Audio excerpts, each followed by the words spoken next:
Sorry about that. Everyone's a little worked up. Oh, come on. Not again.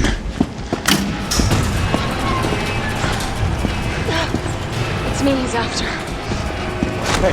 I'll buy you some time. Hey, wait! Wait, Jill! Not to brag or anything, but we've been seeing stars. Well, 1 star's member to be precise, since we've played a chunk of the Resident Evil 3 remake.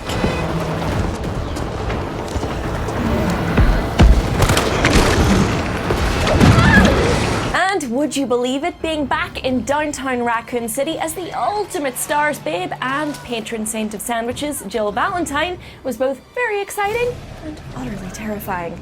So with the help of some lovely new footage, here are some of our highlights. We've been bringing survivors here. Here where? My guys have converted some subway cars into a shelter. It's safe. I'm fine. Personal space. Okay, I get it. Let's go. Oh, come on. Who's the dipshit that closed this? Sorry, we're gonna have to go around. Hey, what do you know about that monster? The demo we played took place a little way into the game. Jill and Carlos have already met. We took control of Jill seeking cover in the Redstone Street subway station as she meets with members of the Umbrella Biohazard Countermeasure Service, or UBCS, and she's tasked with heading to the electric substation to get the subway's power back online. And that means heading upstairs into the city proper.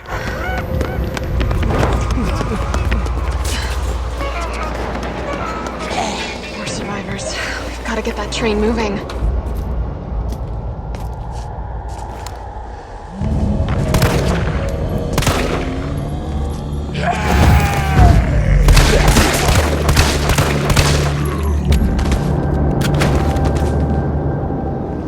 The first thing you notice when you head out onto the streets of Raccoon City is that everything's been given a slightly modernized makeover. So not only has the original's cable car been replaced with a subway line, the streets just look a little more vibrant. That's not to say that the twisted alleys and iron-gated backstreets of the original game aren't here, they've just been given a little sprucing up. There are more specific nods to the design of the original layout though, in some unlikely places. Why did Umbrella send your team in? We're here to rescue the civilians. Anyone for steak chops or lobsters? No? Just lobsters then. Minimal menus are very 2020. The attention to detail in the layout of these streets and how they've been brought to life really is amazing though. And, a little tip, it's worthwhile paying attention to what's been left behind amongst all the wreckage. As in the original, environmental design can help you save on ammo if you're keen-eyed and quick enough. Shooting red barrels will do exactly what you think it does.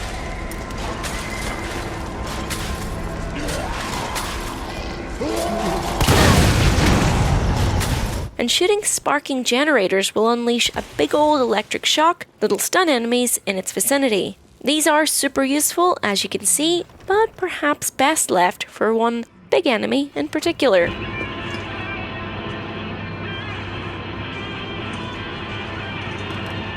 New locations do pop. We especially liked Moon's Donuts, whose signage made us especially hungry despite the impending apocalypse. Zombies and donuts! A weirdly compelling combination. Who knew? The original Resident Evil 3 Nemesis was notably more action-heavy than its predecessor Resident Evil 2. That's also the case here, but fans worrying about a return to Capcom's old survival shooter ways need not worry. This is still first and foremost a survival horror experience. Jill isn't any old police officer, and she certainly isn't a civilian. She's a member of the Special Tactics and Rescue Service, aka STARS, and as a result, her reflexes are just a little bit more enhanced. So, there's a new and extremely welcome dodge mechanic, and when timed perfectly, in other words, when you press the dodge button at the last possible second to avoid an enemy's attack, time will slow for just a moment, allowing you to counterattack with a well-placed headshot. Super satisfying and appropriate, given Jill's expert training. But you will need to make good use of both it and the environmental barrels and generators, because there are a lot of zombies in downtown Raccoon City, way more than you might have encountered in and around the RPD building in the Resident Evil 2 remake. And that makes sense. This is a wider area and one that'll have been more difficult to barricade against hordes of undead. For those who might not know, this section of Resident Evil 3, if it sticks to the timings of the original game, actually takes place before Leon and Claire's adventures in Resident Evil 2. Crucially, the game doesn't tilt into feeling like a full-on third-person shooter. First off, the streets are crowded and claustrophobic. You won't be getting the chance to pick off crowds of undead from afar. Zombies will pen you in and come from multiple different directions if given the chance. More than once, we were jumped by zombies we had no idea were anywhere near us. They can creep up on you from under wrecked cars, jump over barricades, smash through shop windows. You need to be on your guard. They can also take multiple bullets to put down, even with headshots. Luckily, Jill herself can take a little more damage, but you'll definitely want to keep moving at all times because you simply won't have enough bullets to take down every enemy you'll encounter downtown. And you might be able to guess the one particular enemy we're thinking of here.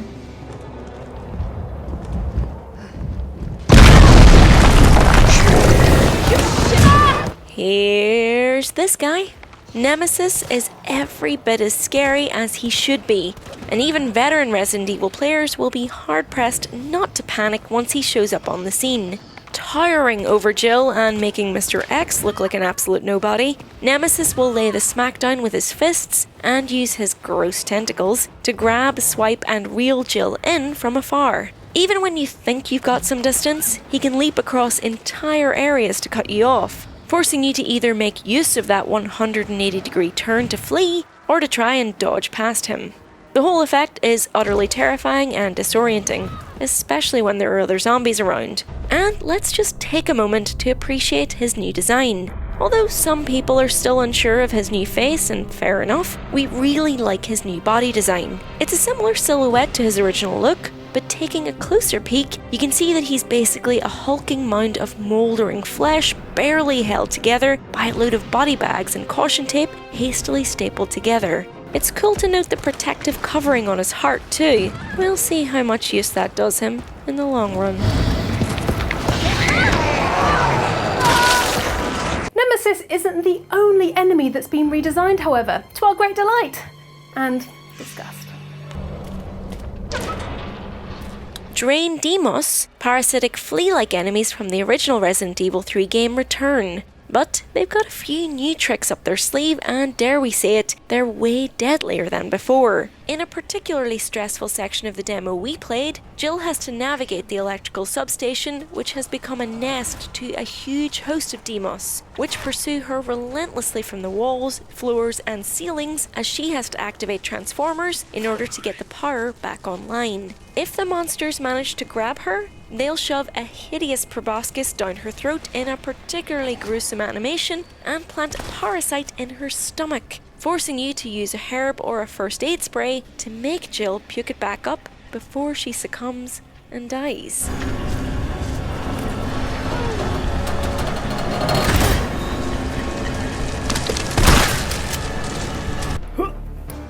Trust us when we say that once this happens to you once, you're going to want to make sure with every damn bullet you have that it doesn't happen again. There's one more old but also newly designed enemy we came across in this demo. Once the power is finally back online, the group needs time to complete maintenance on the trains. So with Nemesis on her tail, Jill leads him on a merry chase to buy them that time. Here, after a nail-biting pursuit where she says the iconic line, You want stars? I'll give you stars. A little bit early, but still awesome. Jill takes a detour into the sewers where she loses Nemesis, but meets something else. Oh, God. I'm definitely burning these clothes.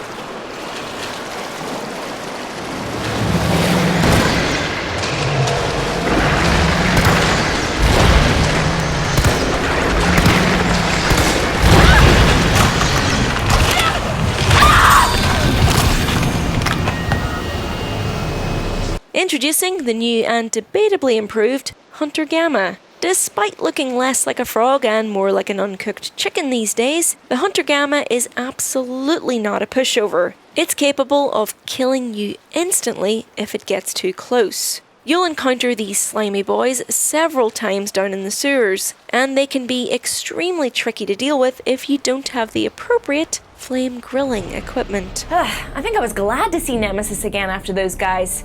Yes, we met Nemesis one more time during our demo after we surfaced from the sewers, and he's got himself a nice little upgrade, a handy flamethrower and a comically large fuel tank that may as well have had the words "shoot me" emblazoned on the sides. Still, it was a pretty exciting sequence.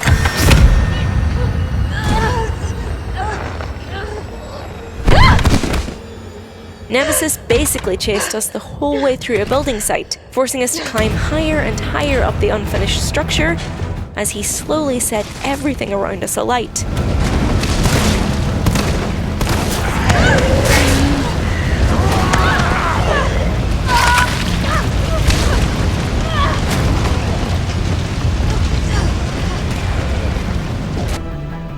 It eventually culminated in an epic fight where we finished him off with our very last bullet. Well, we say finished off. He was on fire and not looking too hot, all things considered, but come on. We all know we haven't seen the last of him. The fight really did emphasize how much more exciting perfect dodge can make the combat feel, however, while building on the solid framework that the Resident Evil 2 remake left behind. In fact, we mean it as a good thing when we say that Resident Evil 3 plays a lot like the 2019 RE2 remake. The HUD is the same, maps work in a similar way in that areas are left red when there are still things to uncover there and blue when they're fully searched. Jill's inventory space will be increased by finding hip pouches, and there will be plenty of files and thoughtful environmental puzzles to ensure that Jill is exercising her intellect as much as her itchy, tasty trigger finger, including a fun little callback to the Aquacure lady.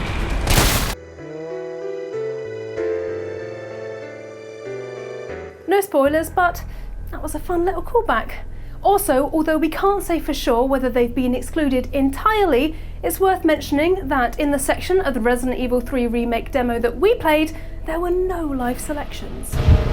Live selections, as a reminder, were choices that popped up at key moments during RE3, which could affect player progression and even endings in the original game. It's definitely still possible that they'll make an appearance, of course, and it would make sense if Capcom wanted to increase playtime or replayability, given that the original game could be completed in less than 3 hours. Still though, there's plenty of callbacks here for RE veterans. UBCS's Nikolai still doesn't trust or respect Jill, and Jill doesn't exactly warm to him right off the bat either. Carlos is still a little bit cringeworthy at the flirting game. Surely a tall drink of water like yourself can put out a few flames. Fuck you. And a fire hose will definitely come in handy out there on Raccoon City streets. Last year's Resident Evil 2 remake is a tough act to follow.